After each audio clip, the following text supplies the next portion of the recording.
aplicativo Uber começa a operar no Rio Grande do Sul, começa a funcionar em Porto Alegre. A gente vai analisar as consequências desse serviço para a população e também a visão dos taxistas e do próprio município da capital gaúcha. A guerra declarada pela ONU contra o terrorismo. Quais serão as consequências desta batalha? A repercussão no último fim de semana de imagens divulgadas, treinamento de crianças que aprendem a lidar com armamento desde os 8 anos de idade.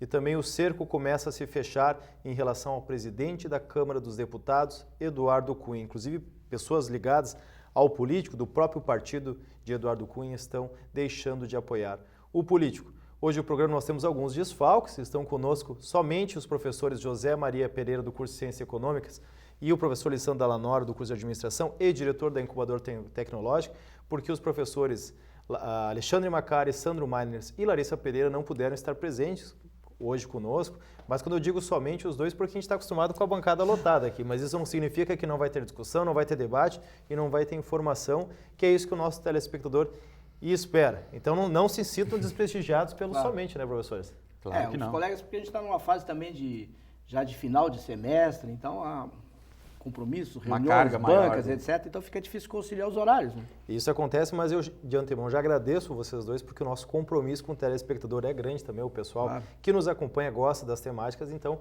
cá estamos nós três hoje para debatermos os temas apresentados na abertura do programa, começando pela essa questão do Uber. E já antecipar que uma notícia desta, no dia da nossa gravação, na terça-feira, o primeiro motorista do Uber já foi multado pela Prefeitura de Porto Alegre e a multa é de R$ 5.860. Se ele for pego novamente, essa multa será dobrada. Isso porque o serviço ainda não está regularizado ou regulamentado em Porto Alegre. Para quem não sabe como é que funciona o Uber, ele é um aplicativo que as pessoas solicitam o transporte semelhante ao táxi. A diferença é que o serviço ele proporciona algumas exigências, como ar-condicionado, a água mineral para os passageiros e o pagamento é feito para a central do aplicativo que paga os motoristas. Inclusive, qualquer pessoa pode se cadastrar no site do Uber desde que cumpra as exigências da empresa do Uber. E eu queria então já começar, já falei demais nessa abertura de programa, estender esse assunto para vocês, porque repercutiu bastante, principalmente a indignação dos taxistas nas demais cidades do país onde o aplicativo já funcionava e agora no Rio Grande do Sul, em Porto Alegre. Certo. Posso começar? Claro, por favor. Não, até ia deixar para o professor Lisandro, né, porque se trata de empreendedorismo, né, um exemplo de empreendedorismo. E, olha, eu acho assim, provavelmente, eu não sei, estou tentando adivinhar, o Lisandro vai defender já, né, uma visão de empreendedorismo que se discute tanto, né? Então, quando aparece essa iniciativa, realmente fica difícil combater. Eu vou ficar uma posição meio, digamos assim, em cima do muro, né? Por um lado, eu acho que não se deve desprezar novas tecnologias, né? Isso é inevitável, né? Agora, e a gente sabe que essa experiência já funcionou em outras cidades, eu não sei como é que está a situação, mas algumas cidades do Brasil já regulamentaram isso, acho que o caso de Brasília, se não me falha a memória, parece que Brasília já tem regulamentado. E óbvio, há uma manifestação, né, bastante forte dos taxistas, porque querendo garantir uma reserva de mercado, né? E a gente sabe que, então, vou colocar nesses termos inicialmente, né? O meu lado pró, depois o meu lado contra, né? Então, o meu lado pró me diz isso, né? Em primeiro lugar, que novas tecnologias são sempre bem-vindas, né? E principalmente se vão melhorar o serviço de táxi. Eu acho que isso é uma coisa importante. Em segundo lugar, eu acho que vão também quebrar essa reserva de mercado, né? A gente sabe que antes era disputado com muita intensidade, até hoje. Eu acho que recentemente aqui em Santa Maria nós tivemos uma expansão não sei se chama registros ou placas de táxi, né? Então muita gente já estava na fila há anos, né, para expandir. E mesmo assim, então há uma reação daqueles taxistas que já têm as placas para o ingresso de novos taxistas. Então a gente sabe que as cidades vão crescendo, então necessariamente vai aumentando a demanda. E ao mesmo tempo a qualidade do serviço, ela, havendo reserva de mercado, o sujeito fica numa espécie de zona de conforto. A gente vê táxis mal cuidados, motoristas relapsos, né, uma série de coisas. E eu acho, então, o lado positivo, pelo menos a entrada do Uber, embora provoque muita discussão, né, mas no primeiro momento ela liga um sinal de alerta. Quer dizer, aquele táxi convencional, né, e que realmente não se modernizou, esse vai ficar para trás e, obviamente, se sente ameaçado. O segundo momento, aí o meu lado contra, é exatamente do jeito que o Uber entra, né? Quer dizer, eu vi uma entrevista, inclusive, do Porto Alegre, do prefeito Fortunati, né, ele estava dizendo o seguinte, bom, se eles viessem conversar comigo, se a gente estabelecesse um processo, né, em concordância com o setor público, isso poderia ser possível. Agora não pode simplesmente eles entrarem, né, no serviço e prejudicando eventualmente toda a estrutura, todo o sistema de táxi da prefeitura. Então eu acho que esse é o segundo lado, é o ingresso deles, né, que parece ser uma coisa, digamos assim, para criar mesmo um impacto, né, porque essa questão, mesmo essas multas que o Quintana se referiu, desse motorista que foi multado, acho que isso pode ser questionado na justiça, provavelmente. Então a minha primeira impressão é essa. Eu acho que o professor Pereira colocou pontos extremamente pertinentes, não é? Claro que eu vou defender, na verdade, né? Eu acho que o Uber ele vem a ser uma ferramenta extremamente competitiva e eu acho que essa questão de nós rompermos muitas vezes essas reservas de mercado gera benefícios para toda a comunidade, não só para aqueles que estão envolvidos. E eu acredito que hoje no Brasil, a questão do Uber, nós estamos perdendo uma oportunidade incrível de nós transformarmos uma realidade que está aí posta e muitas vezes não atende a demanda da população. A gente sabe hoje que nós temos uma carência muito grande em relação ao transporte público. Não é? Os táxis que são complementares ao transporte público, nós temos algumas carências que são carências históricas. O número de veículos, o momento em que esses veículos estão disponíveis para a população.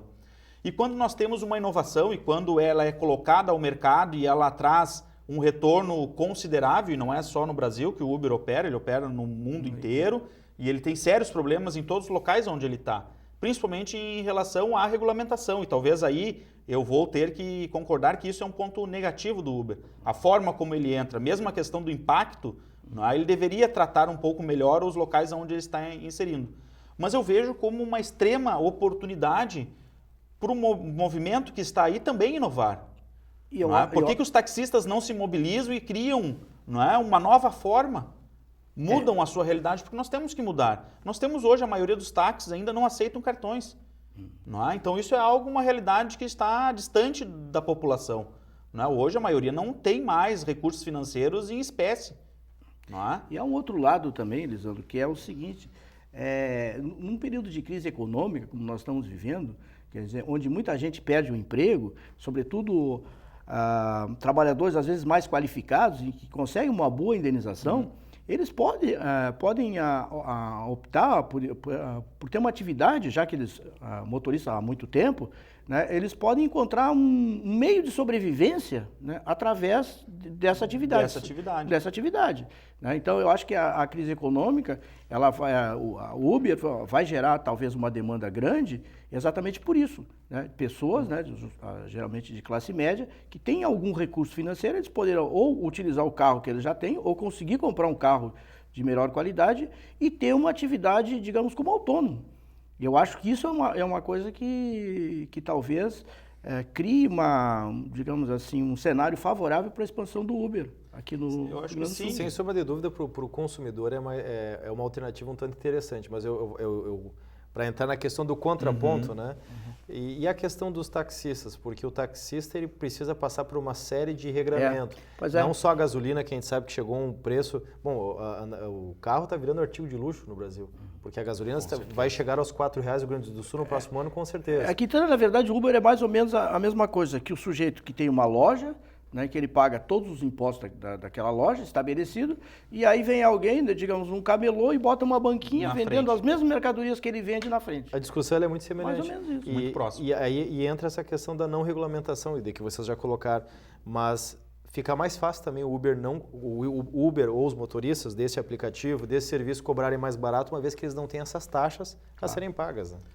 Eu acho que nós não livramos muitas taxas assim, porque o Uber ele é um microempreendedor, na verdade, quando ele abre, quando ele se cadastra, ele se transforma numa empresa. Ele paga imposto sobre serviços, ele faz todo o recolhimento sobre o valor que ele recebe. Até onde eu sei, existe uma legalidade do profissional que está prestando o serviço. Não é? Ele não tem um desregramento assim como aquele camelô que a gente citou aqui. Não é? Ele tem um cadastro como empresário, como empresa. Ele se cadastra no Uber, o Uber faz o repasse financeiro através de uma nota fiscal. Na emissão de uma nota, a prefeitura vai receber todos os tributos. Na verdade, eu acredito, até onde eu já me aprofundei no assunto, o taxista ainda ele tem alguns benefícios que o Uber não consegue. A questão do IPI dos veículos, a questão da frota, algumas IPI, questões IPI assim. reduzido na compra de carro. Né? Isso. Mas eu acho que o grande ponto aqui é a questão de nós temos que inovar. É esse conceito que nós temos que sair do tradicional, nós temos que buscar novas formas de nos colocarmos no mercado, nós temos que ser competitivos frente a cenários econômicos. Eu acho que a questão é a regulamentação. Eu acho que as mesmas exigências do ponto de vista de segurança, por exemplo, deveriam ser postas. Do táxi comum, deveriam ser impostas ao motorista. Quer dizer, não pode ser simplesmente alguém liga para lá, se cadastra, não sei o quê, e daqui a pouco sai de carro dirigindo. De qualquer jeito. De qualquer jeito, né? Eu acho que a grande preocupação aí, e talvez o motivo do Uber operar da forma que ele está operando no Brasil e em outros países, entrar sem esperar regulamentação, é que a gente sabe que uma regulamentação ela é extremamente demorada, não é? E eu não sei se a questão do Uber entrar não é por isso, entrar da forma, não é? Quase que obrigando o ambiente onde ele está entrando a se adaptar e criar uma regulamentação. Porque eu acho que isso pode ser uma estratégia. Quer dizer, em primeiro lugar, eu também acho que a burocracia emperra, demoraria bastante. Nesse caso, vai ter o lobby dos taxistas, vai haver passeatas, manifestações, coisas, quer dizer, e demoraria o processo. Então, na verdade, o caso do Uber, ele cria um fato. Isso vai ser discutido de que maneira? Quer dizer, a prefeitura, em alguns lugares, a prefeitura, acho que foi o caso de São Paulo, inicialmente não tomou providência nenhuma. Deixou que as coisas funcionassem desse jeito. Aí começou a haver greve de taxista, fechamento de ruas, etc. E aí a prefeitura se manifestou no sentido da regulamentação. Eu não sei como é que está a situação. Eu sei que algumas cidades, como Brasília, parece que já tem a regulamentação e que o Uber opera normalmente. Eu acho que o Uber tem provavelmente uma infraestrutura do ponto de vista jurídico bastante grande. Então o que acontece? Ela cria o fato. Aí o poder público reage, né? Aí aplica a multa, vamos supor o caso, né?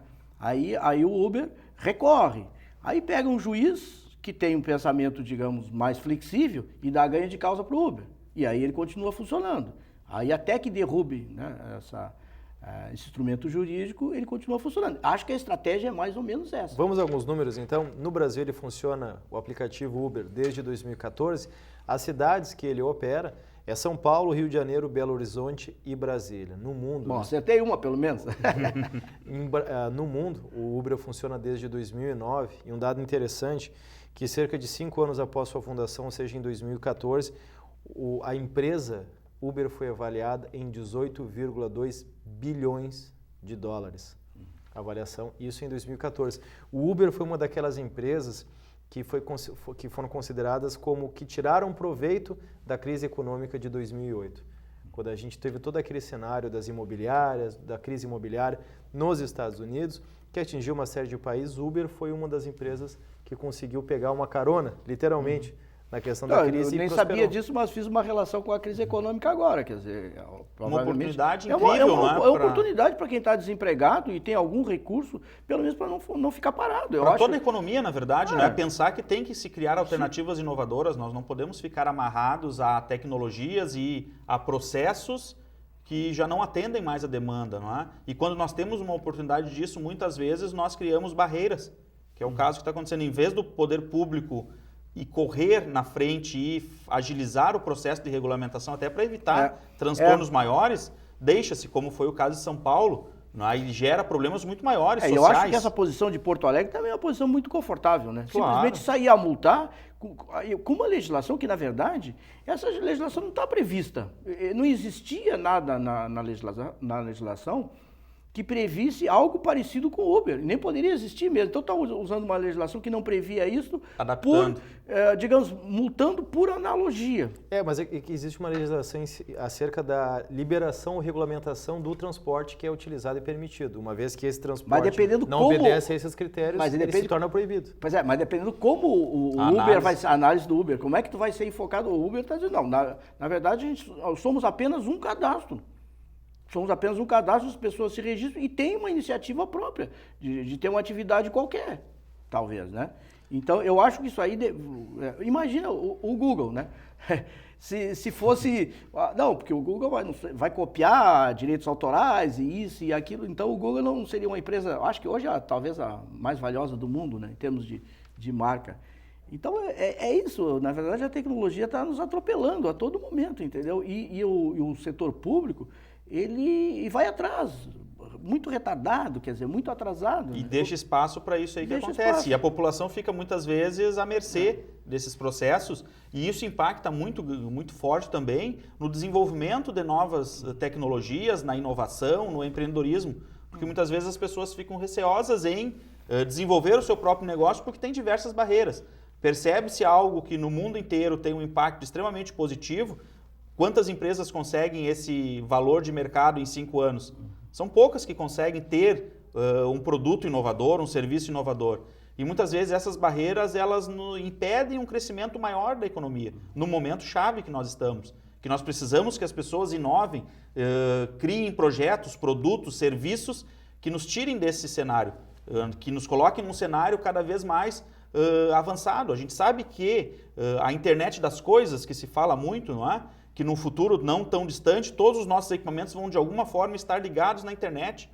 Desde os eletrodomésticos até equipamentos mais simples, os próprios carros já estão assim. Então nós temos que de alguma forma nos adaptarmos e associarmos essa tecnologia. Eu acho que é uma oportunidade incrível do setor do táxi, do transporte hoje, de ele associar essa tecnologia. E eu faço uma analogia a um caso não muito distante da nossa realidade aqui. Vamos pensar em fotos digitais, não é? Sim. Vamos pensar na Kodak. Kodak desenvolveu a tecnologia de foto digital, mas achou que ela não iria impactar no mercado. Os taxistas acham que o Uber é algo extremamente negativo e talvez não. Eu acho que do ponto de vista do taxista não adianta ir contra o Uber. Né? Isso é uma questão de tempo, ele vai encontrar um espaço para se colocar. Isso é inevitável. O que deve acontecer, eu acho que não só a melhora do serviço, a concorrência é sempre salutar. Eu acho que o preço da tarifa de táxi, que é em alguns lugares exorbitante, né? Às vezes, por exemplo, uma corrida aqui em Santa Maria, dependendo do lugar, é metade do preço de uma passagem de ônibus para Porto Alegre. Que já, apesar que a passagem de ônibus para Porto Alegre é caríssima, absurdo. Essa discussão se aproxima muito da questão dos táxis executivos. O tipo de serviço do Uber, ele chega muito próximo à discussão, e onde os taxistas saíram vencedores. Né? Tanto que o serviço de táxi executivo ele não é um serviço legalizado.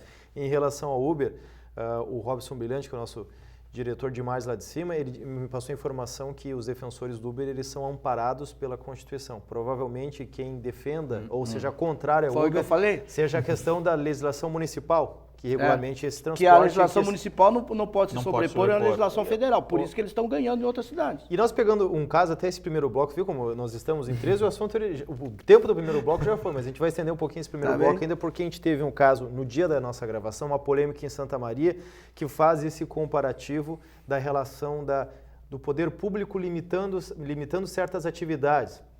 Aqui em Santa Maria, 2 músicos foram proibidos de tocar no calçadão de Santa Maria publicamente, porque eles não têm licença para exercer atividade em local público. Eles só poderão voltar a tocar no calçadão de Santa Maria após o pedido no departamento responsável, mediante autorização, se o departamento autorizar. Ou seja, quem pegar um violão e ir para o calçadão hoje, dependendo do horário, corre sérios riscos. A intenção da dupla que foi proibida de tocar era arrecadar dinheiro para a gravação de um material, de um CD. Ou seja, a gente está falando de Porto Alegre, de um serviço que é bastante polêmico. Provavelmente essa polêmica venha para Santa Maria há pouco tempo, mas a gente tem situações como essa aqui em Santa Maria, onde o poder público limita certas situações que... E entra essa discussão. De novo, isso aí eu acho uma coisa absurda. Né? Na verdade, se fossem proibidos por tocar mal, vá lá. Entendeu? Mas a gente sabe que... E aí abriria outra discussão, que é mal para um é bom para outro. Mas no mundo inteiro, a gente não costuma copiar os países desenvolvidos do primeiro mundo. No primeiro mundo, isso é absolutamente comum, isso em todo lugar. Tem pessoas, por exemplo, que viajam o mundo inteiro, tocando em lugares públicos exatamente para conseguir o dinheiro, para passagem, para estadia, e vão assim conhecendo toda a Europa e o mundo inteiro. Né? E nós na contramão novamente. Quer dizer, nós estamos na contramão do que... Se for ruim, as pessoas pagam para parar de tocar. Obviamente, se o cara for ruim, isso aí eu vi em Paris, eu vi na Bélgica, Londres, o tempo inteiro, não tem... Uma discussão que existe, no caso, é o pessoal que toca no metrô. Né? Que às vezes fazem alguns passageiros se incomodam por causa do barulho, tá? Mas eles vão ali, eles estão praticando a arte. Eu acho uma coisa, por exemplo, no metrô de Paris, o sujeito toca lá uma música francesa no horário que está todo mundo indo para o trabalho, quer dizer, já melhora o ânimo das pessoas. Eu não tenho nada contra isso aí, em todo lugar acontece isso, quer dizer. E, por exemplo, Porto Alegre, né? Agora casualmente esse final de semana eu passei ali no Brick da Redenção, o que mais tem é isso, músicos argentinos, uruguaios, ou de todo tipo, estão ali ganhando o dinheiro deles e é um entretenimento das pessoas. E eu não consigo ver o que atrapalhe a nossa situação atual, o nosso movimento, eu acho que o impacto disso, só benefícios.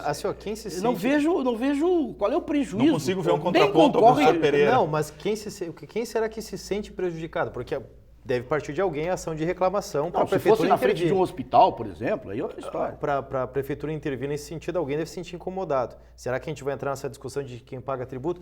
Até uma provocação à prefeitura de Santa Maria, e não é uma questão de acusação, mas uma discussão que teve há pouco tempo, não tão recente, mas quando os camelôs de Santa Maria não eram ainda no antigo Shopping Independência, e sim na Avenida Rio Branco, uma senhora que vendia CDs piratas em frente à catedral, foi autuada, a fiscalização tirou o material dela porque ela era proibida de vender aquele material porque ela não estava regulamentada.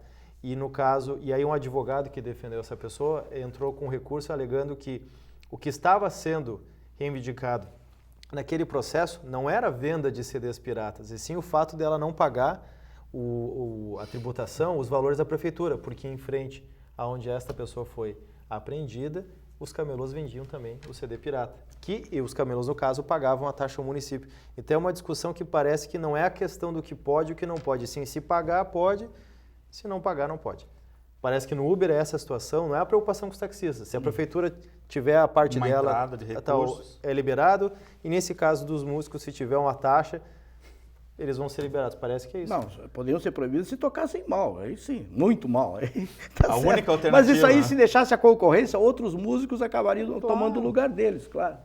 É complicado. Mas a gente vai acompanhar os fatos. Daqui a Tem pouco umas coisas meio provincianas. A gente pode daqui a pouco até voltar a discutir esse tema, até ouvindo o lado da prefeitura. Claro. Mas deve ter uma outra justificativa. Mas chama atenção. Razoável. Provavelmente um dos argumentos justificativos é que todos os serviços, inclusive de vendas no calçadão, precisam ser regulamentados. Daqui a pouco é nesse sentido. Mas olha... É difícil de convencer, né? O burocrata não tem limites, né? Nem do bom senso. Né? Isso é bom senso. Falta dele. Vamos acompanhar. A gente está sempre com os microfones abertos para outras opiniões, outras posições. Quem se sentir no direito ou querendo participar dessa discussão pode entrar em contato conosco pelo e-mail tvunifra@unifra.br. Inclusive a própria prefeitura, se quiser falar sobre essa temática, que estamos à disposição tanto no Jornal da Unifra quanto no programa Contraponto da próxima edição. No próximo bloco nós vamos falar sobre terrorismo. A ONU declarou guerra ao Estado Islâmico e agora a gente vai analisar quais serão as consequências ou quais consequências podem ocorrer com essa decisão. Voltamos em instantes.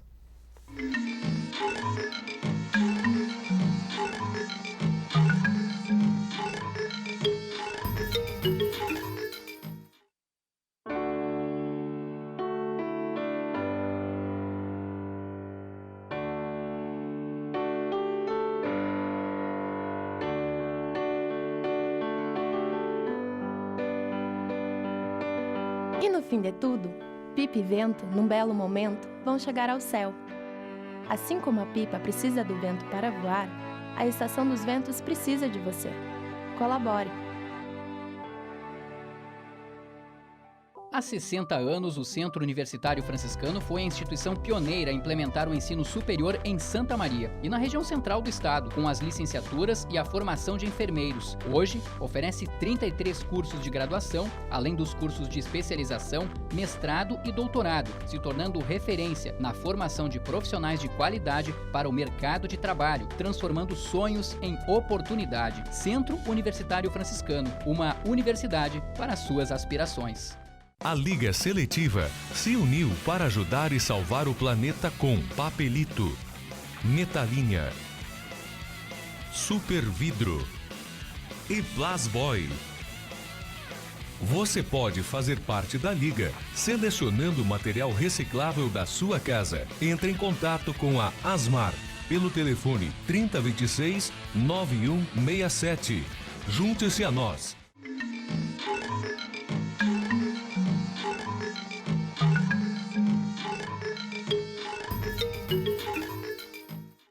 De volta com o programa Contraponto, agora falando sobre a guerra contra o terrorismo. A ONU, na última semana, em resposta aos ataques na França, que deixaram 130 pessoas mortas, declarou guerra ao Estado Islâmico. Todas as medidas necessárias para acabar com o Estado Islâmico, assim declarou a ONU. Lembrando que o Estado Islâmico em si, de forma geográfica real, ela não existe. O Estado Islâmico é um desejo de algumas pessoas ligadas ao islamismo que gostariam que essa cultura resultasse num Estado, ou seja, num país. Então, esse Estado geograficamente ele ainda não existe, mas esses radicais que assim o querem e da forma que o querem, precisam ser combatidos segundo a ONU. E aí eu estendo a pergunta para vocês, já chamando a atenção em uma situação, vou declarar qual é a fonte do material, porque a gente não tem os direitos autorais para exibir aqui na TV Unifra, mas quem quiser acompanhar as informações e procurar na internet, quem não assistiu o programa Fantástico da Rede Globo no último domingo, pode procurar na internet e acessar, onde ela reproduz uma reportagem que mostra o treinamento de crianças pelos radicais islâmicos, ou seja, crianças que estão sendo treinadas para serem homens-bombas, com 8 anos de idade.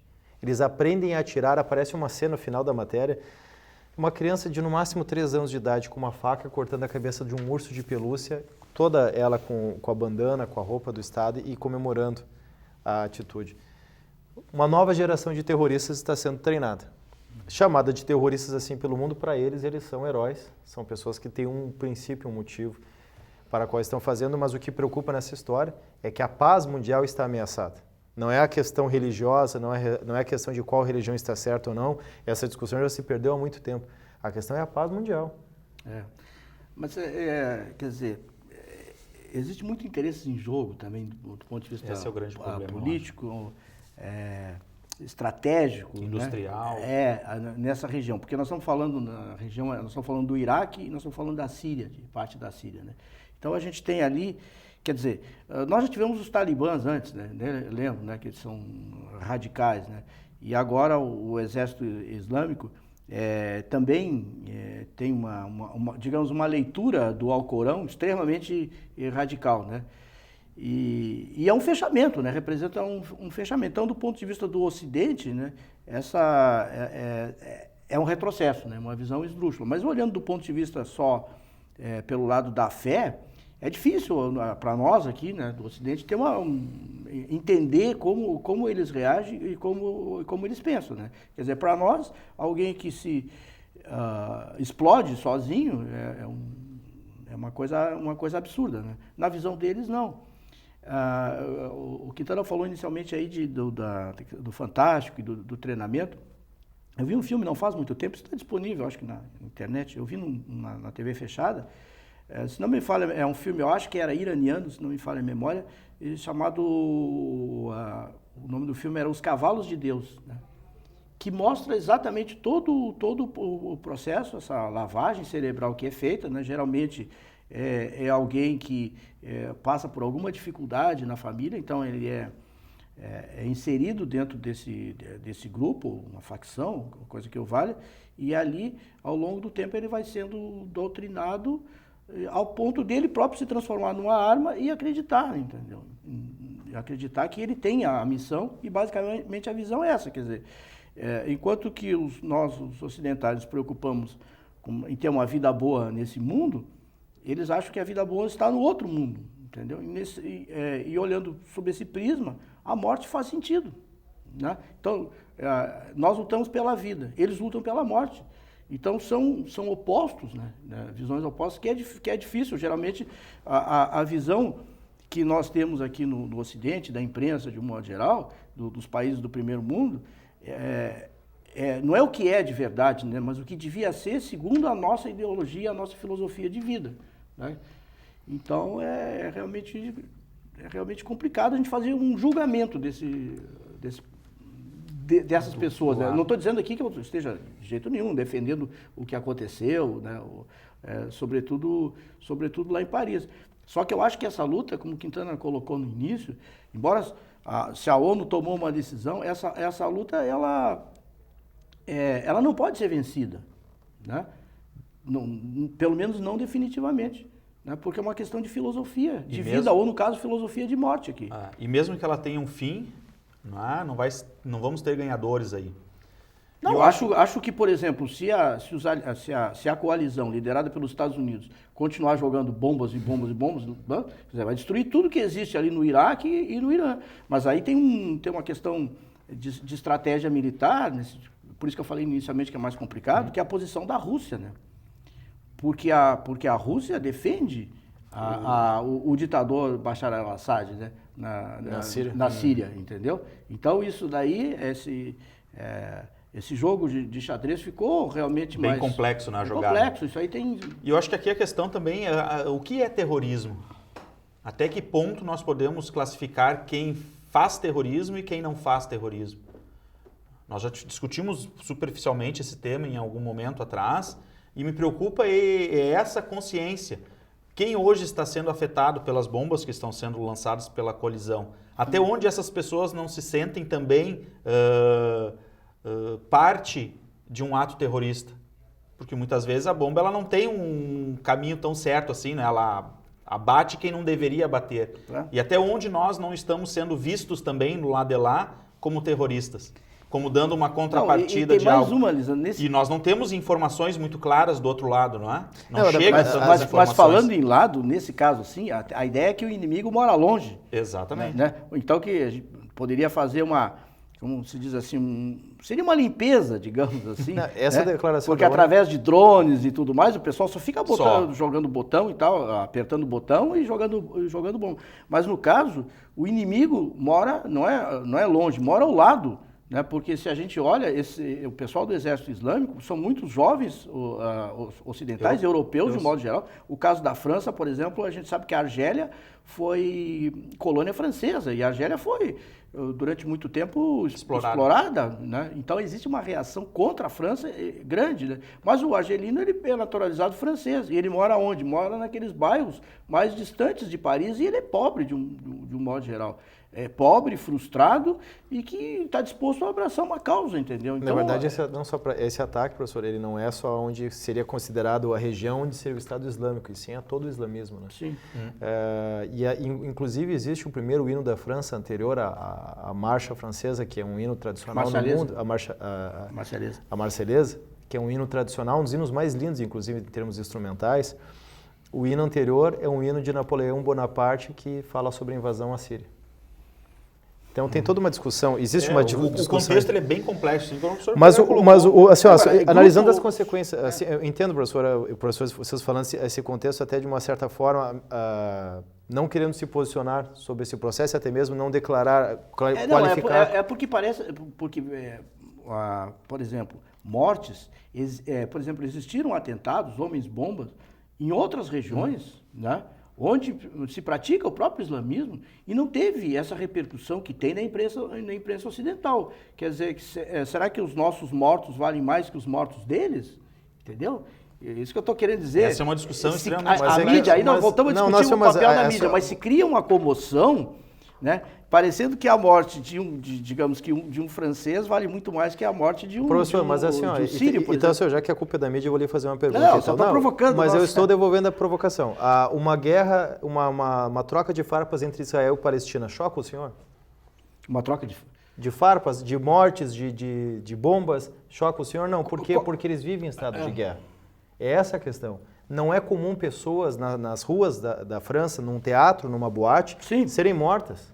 Claro, isso chamou a atenção Isso da imprensa chama pelo atenção. claro. Até Por que trazer o cenário que eles vivem para dentro Porque de uma esse não é o realidade cenário que não era. do Sim, mas na cotidiano, interpretação que eles fazem do Islã, na interpretação que eles fazem, os franceses, os europeus, no caso os franceses, né, vivem num mundo de luxúria. Isso é condenado por Allah, entendeu? Essa é a interpretação deles. Eu não estou tentando aqui defender, viu, que está longe de mim isso que eles fizeram. Eu estou tentando procurar uma explicação para algo tão absurdo, né? Que leve alguém a cometer esse tipo de ato, né? E assim, a minha preocupação, sendo bem honesto com vocês, professores, e de forma alguma para o telespectador não achar que a gente está faltando com respeito um ao outro, são diferentes opiniões. Eu respeito muitos professores e aprendo muito com eles aqui no programa, mas esse cenário, temos uma Olimpíada no Brasil em 2016, conversávamos sobre isso no último programa, inclusive, e o discurso já é de medo, porque nós sabemos que teremos representantes de diversos países aqui no nosso país, no Brasil, e o cenário já é de medo em todo mundo. Eu concordo com o senhor, inclusive o discurso, por exemplo, depois dos ataques na França, foi muito comum em todos os países do Ocidente, principalmente o 1 minuto de silêncio antes de qualquer atividade esportiva, em alusão e respeito às vítimas do ataque na França. E os turcos vaiaram esse 1 minuto de silêncio, porque eles alegam que as pessoas que são mortas do lado de lá, no Oriente... Foi a interpretação que eu fiz aqui. Elas não são respeitadas, elas não têm esse mesmo clamor mundial, então essas pessoas não mereceriam esse 1 minuto de silêncio, assim como as outras do lado deles não receberam este sinal de respeito. O problema nesse processo todo, como o senhor falou na abertura da sua explanação, e de forma correta, há interesses que nós não conhecemos por trás disso. Só que pessoas inocentes estão pagando e muitas pessoas inocentes irão pagar. E esse é o processo que o medo agora começa a tomar. Do lado.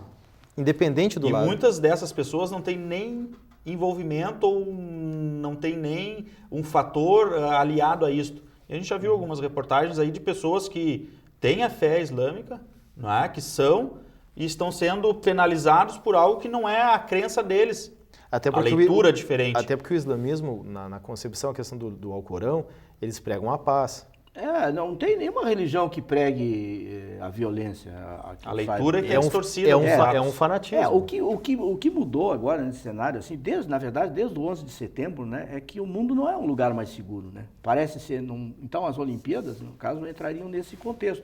Agora, também não podemos ter uma neurose, né? E haverá gente que fará isso. O ministro Bezoini agora deu uma entrevista, acho que foi ontem, dizendo que nós vamos pedir ajuda europeia de treinamento contra terrorismo, coisa parecida. Quer dizer, eu acho que digamos assim, há uma certa incitação a esse processo. Eu acho que a gente também tem que tomar cuidado, né, nisso. Não chamar tanto atenção também para esse fato. Eu também acho. Pode acontecer? Pode, né? Aconteceu, acho que nas Olimpíadas, acho que foi da Alemanha, foi o massacre dos judeus, né?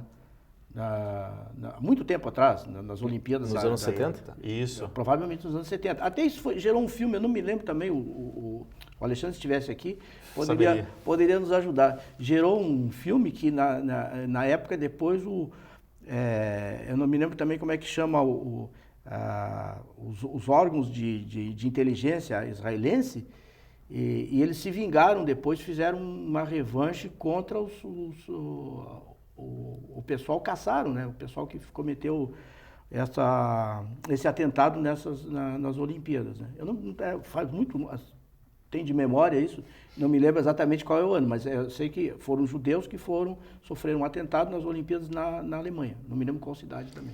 Para a gente ainda ter um tempinho para discutir a nossa última pauta, que envolve a nossa política local, e não dá para falar em terrorismo também, professor, daí no caso da nossa política, ou dá para chamar de terrorismo? Mas claro que nossa política dá. Com certeza. Olha, o cenário é tão triste que a gente até faz piada, mas peço perdão porque faz horas que a gente vem falando desse cenário mais complicado. Mas é só para a gente encerrar esse segundo bloco sobre as consequências que a gente chamou a temática desse terrorismo, e o professor Lissandro até provocava o que podemos chamar de terrorismo sobre que ótica. Vocês não leem esse cenário como uma ameaça de guerra mundial neste momento. Depois da declaração da ONU, onde ela diz que o termo é todas as medidas necessárias para acabar com o Estado Islâmico? Não, eu acho que isso daí é mais uma medida publicitária, de propaganda, que eu acho, além de ser improdutiva do meu ponto de vista, eu acho que ela vai acirrar os ânimos, né? E pode haver um outro atentado em resposta a isso. Eu acho uma coisa que não é muito inteligente, esse tipo de ameaça. É exatamente o mesmo. Até porque é impossível acabar com tem que chegar num equilíbrio, na verdade. Pode acabar com o exército islâmico, né? Mas vai surgir outro para se sobrepor. Mas aí eles querem fazer uma intervenção cirúrgica, só jogando bombas, né? Parece que é uma justificativa justamente por essas atitudes, né? Eu acho que sim, talvez uma justificativa para uma invasão por terra, né? Militar, né? Pode ser. Eu não consigo ver um cenário de uma grande guerra, vamos dizer assim, né? Em nível mundial. Eu acho que nós vamos ter eventos localizados, mas nós estamos num contexto muito diferente, até na questão própria de tecnologia, de acesso à produção, não é? Atrelada à guerra. É muito difícil hoje nós termos esse cenário. E até porque os Estados Unidos, apesar de fazer um discurso em favor da democracia, contra os ditadores, mas se o ditador, por exemplo... É parceiro? É parceiro, vamos usar essa expressão. Se o ditador está do nosso lado, a gente não mexe com ele, né? Então, Bashar al-Assad, quer dizer, os americanos, eles não têm uma posição totalmente contrária, né? Então, quer dizer, estão mais próximos, os americanos hoje, mais próximos dos russos do que qualquer, acho que um outro país, ou a França. A grande contradição dos Estados Unidos nesse embate na Síria é justamente esse. Porque na Síria o apoio seria até o próprio islamismo, que é contra o ditador, que é apoiado pela Rússia. Então é uma situação... Mas tem uma frase que eu acho que dá uma ideia boa dos Estados Unidos, quer dizer, o negócio dos Estados Unidos são os negócios. Com essa frase, a gente encerra então esse segundo bloco, mas a gente fica de olho, infelizmente a gente lamenta essa temática, mas é porque chama atenção e essa declaração da ONU, como diz o professor Pereira, parece uma provocação, mas não que eles sei tinham se é que uma dar uma provocação. resposta também, falar alguma coisa, né? Só que senão talvez... determinaria todas as funções da ONU, na verdade, não é? Vamos ver no que vai resultar. Mas o contrassenso é porque a ONU é uma instituição da paz, né? Uma organização das Nações Unidas para que não houvesse mais guerras. O objetivo da ONU é esse, né? Depois foi criada depois da Segunda Guerra com esse objetivo. Né? Vamos aguardar os fatos. Então, nós vamos para o nosso último intervalo e voltamos em seguida para falar sobre o cerco ao presidente da Câmara dos Deputados, Eduardo Cunha. Ele perde apoiadores, inclusive do partido do político. Voltamos em instantes.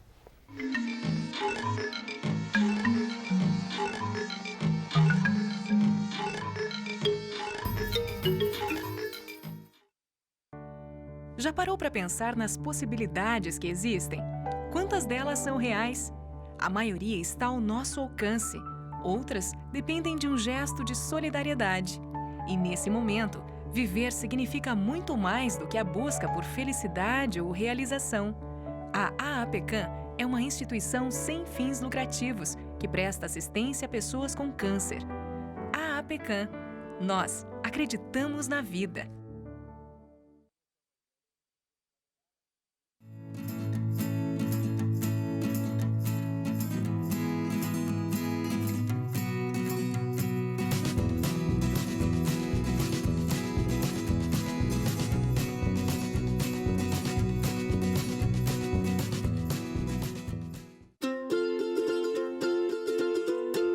Sua família pode fazer parte da realeza. Ela se torna mais nobre quando decide compartilhar. Doar órgãos é um gesto que envolve toda a família. Família nobre é a família consciente. Comunique sobre suas intenções. Doar, um ato familiar. Campanha Doação de Órgãos.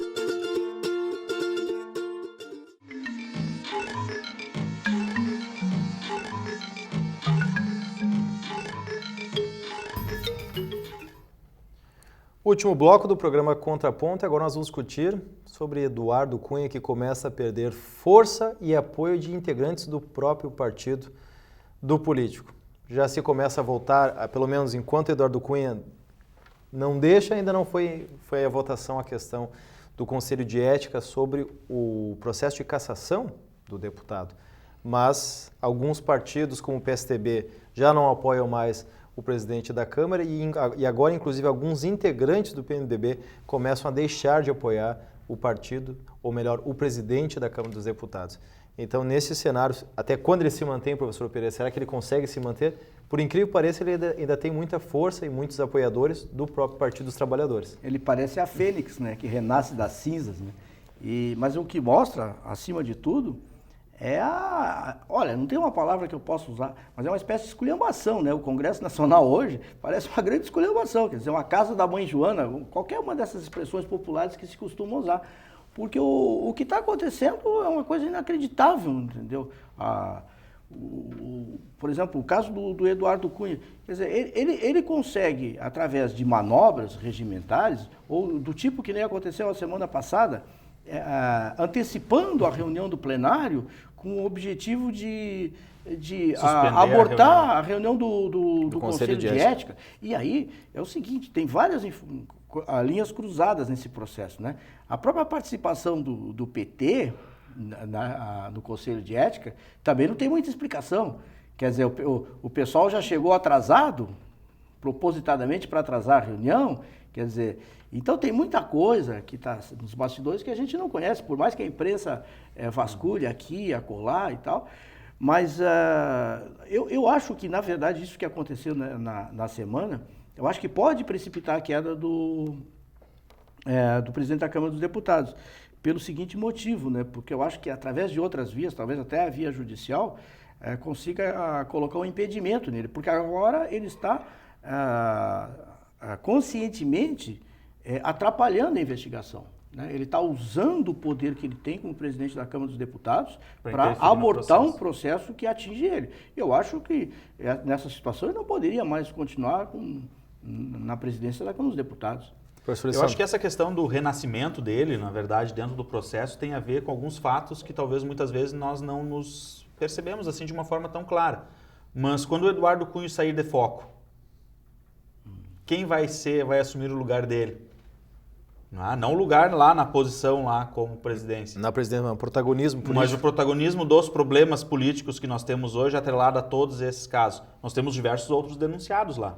Inclusive no Senado, na casa ao lado. Exatamente. Né? Então eu não sei até onde todas essas articulações para atrasar o processo, para jogar mais para frente, para talvez manter o foco aonde ele está, também não tem a ver com isso. Eu acho que eu acho que o próprio governo, PT em especial, vamos dizer que eu estou antipetista aqui, né? Mas existe pelo menos uma situação muito... Porque não é muito clara a participação, porque aparentemente existe um toma lá da cá, mas assim...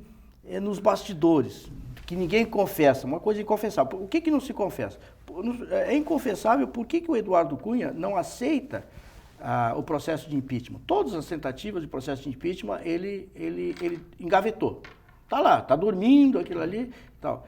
E, ao mesmo tempo, a gente vê que a participação do PT, da base do governo, ela, vamos dizer assim... é questionável no momento. Ela não é muito clara. Esse episódio do Conselho de Ética, não há uma manifestação, por exemplo, muito forte contra o Eduardo Cunha, não há uma rebelião de bancada, quer dizer, não há nada... Então, deixa eu trazer uma notícia, então, senhor, de hoje. Até eu fazer uma brincadeira. O senhor já imaginou o PSOL e o PSDB de mãos dadas? O senhor consegue imaginar essa cena? Olha, dependendo da causa, claro, eu acho que não é difícil, não. Qual é a causa, então?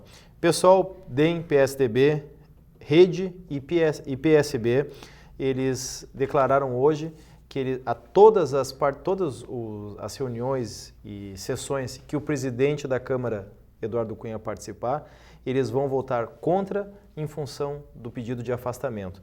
Eles formam, nesses partidos, 128 dos 513 deputados federais que participam do Congresso.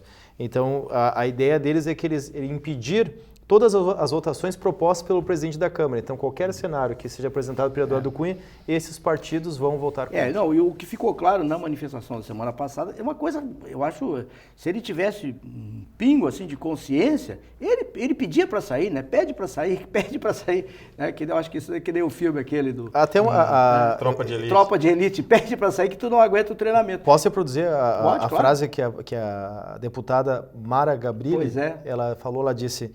Chega, senhor presidente, levanta dessa cadeira, Eduardo Cunha. Mas ela falou num tom...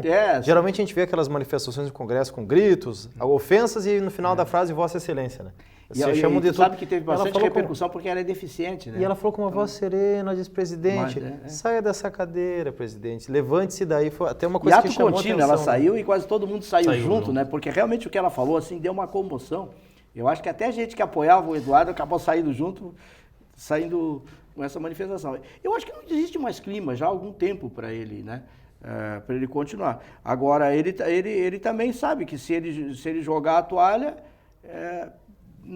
vai ficar mais fácil para os adversários, né? Então ele sabe que, na verdade, como se diz, o salvo-conduto dele é o impeachment, entendeu? E é por isso que nesse meio tempo ele tem que continuar E o processo todo tem muito pouco tempo, né? Nós temos aí menos de um mês, né? Pro recesso. E ele já está dizendo mais ou menos o seguinte, ele já está dizendo, olha, essa história do impeachment fica para o ano que vem. É isso que o governo quer também, entendeu? Exatamente. Então, eu acho... Olha, infelizmente, eu acho que quem está pagando, e essa questão dessa união desses partidos em não votar nada, na verdade, o grande prejudicado é a população brasileira. Mas esse partido com essa quantidade de votos, 128, são 500 e pouco, né? 513. Também vão mas fazer... Mas um pouco tem uma questão que é chave. Não vão mudar muito, é mais para marcar presença, eu acho que... Né? Mas não estou dizendo que não é importante, só que... Ali é o volume negativo. Efeito prático, eu acho que não vai ter nenhum mesmo. Mas isso vira depois, a gente sabe, que querendo ou não, depois das eleições de 2018, vira até uma estratégia política de dizer o nosso partido não apoiou o presidente da Câmara naquele processo. E não precisa nem ir tão longe. Temos Vamos eleição mais próximos, no próximo ano, né? Próximo ano nós temos eleição. Em esfera municipal. E na verdade quem não assinou isso daí, quem cala consente, entendeu? E a gente vê que o PT está consentindo, né? Seja como for. Então a gente tem realmente uma situação... É que o PT parece complexo. Claro, a política brasileira, que nem eu falei no início, usei uma palavra forte, né? Realmente é uma esculhambação, porque eu acho que o telespectador, o pessoal que está assistindo em casa e vê todo dia, quer dizer, se fosse um mortal comum, pelas evidências de crime que já existe, ele já estaria preso, entendeu? Pelas evidências. Agora se vale de, como é que se diz, foro privilegiado. Foro privilegiado, coisa parecida, quer dizer. Então é mais ou menos aquela história. Todos são iguais perante a lei, mas alguns são mais iguais do que outros. No caso do Eduardo Cunha, se encaixa como uma luva. É do George Orwell essa frase, a revolução dos bichos.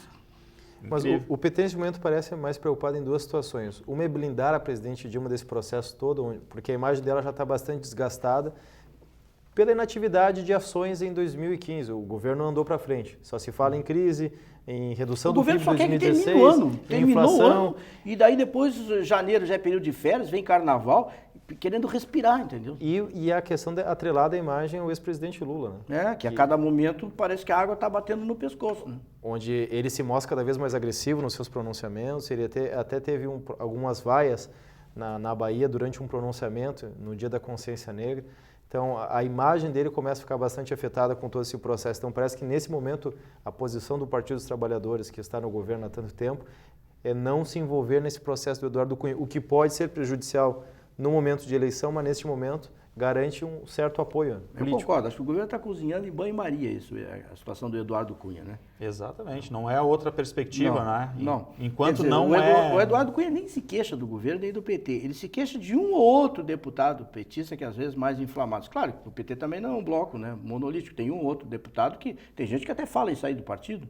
Outro dia eu vi o senador Paulo Paim dizendo que provavelmente está com o pé fora do PT, né? Então, também a coisa não é fácil.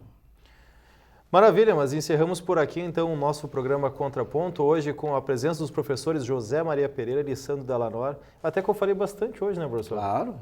A bancada estava desfalcada hoje, na ausência, não é muito comum o mediador falar tanto assim durante o programa, mas... Mas o mediador hoje se superou, né? Hoje ele fez uma participação efetiva. Não foi só em volume? Não. Não, aquele qualidade. Ele esconde o jogo. Não, que isso, é sempre uma mais ou menos como o Grêmio nesse final de... Esse final de semana esconde dá tempo, acho que não dá mais tempo de falar do Grenal, infelizmente a gente vai poder falar da vitória colorada no último domingo, né? Uma vitória, teve até volta olímpica, a comemoração, o professor Lissandro. Mas isso é normal, feliz, né? Mas isso faz parte. Me chamou a atenção, volta olímpica, a vitória de um Grenal, hein, professor Lissandro? Isso faz parte, né? Na verdade. Bom, 1-0, né? Também. Mas tudo bem. Vamos lá, então. Vamos para a próxima semana, a gente volta a discutir novas temáticas, convidando o nosso telespectador a participar, enviando sugestões pelo e-mail tvunifra@unifra.br ou pelo nosso Facebook da página da TV Unifra e rever toda a nossa programação no nosso canal do YouTube, o Unifra Online. Muito obrigado pela sua audiência. Obrigado, professores, mais uma vez por este debate. Até a próxima semana. Tchau.